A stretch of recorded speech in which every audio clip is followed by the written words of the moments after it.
అందరికీ నమస్కారం. స్వయం పాకం కోసం తెలుసుకుందాం. స్వయం పాకంలో ఏ ఏ వస్తువులు పెట్టాలి? బ్రాహ్మణులకు భోజనార్థం ఇచ్చే వస్తువులను స్వయం పాకం అంటారు. వాళ్ళు తమ ఇంట్లో భోజనం చేసే అవకాశం లేనప్పుడు స్వయం పాకం ఇస్తారు. స్వయంగా వండుకోవటం అని దీని అర్థము.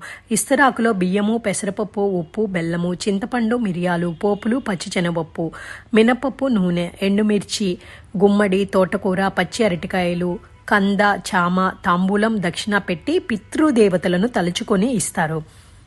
అతను ఒక్కడే వండుకోడు కదా, ఇంట్లో ఇల్లాలు వండుతుంది. బజారుకు వెళ్ళి ఏదో సామాగ్రి మర్చిపోయారు అని వెళ్ళి తెచ్చుకోకుండా, అలాంటి పరిస్థితి రాకుండా వాళ్ళ భోజనానికి కావలసినవి అన్నీ ఇవ్వడం ద్వారా వాళ్ళు తృప్తిగా భోజనం చేయగలరు. అప్పుడు అన్నదాత సుఖీభవ అనగలరు. అప్పుడు స్వయం పాకం ఇచ్చిన వారికి అది శుభదాయకం కాగలదు.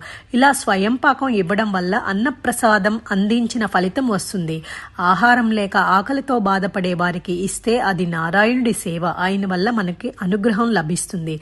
పితృదేవతల ఆశీస్సులు చాలా గొప్పవి. అందువల్ల ఈరోజు స్వయం పాకం ఇస్తారు. ఇది ఇచ్చిన రోజున దీపారాధన, ధూపదీప నైవేద్యాలు అన్నీ మామూలే. ఓం తస్సత్.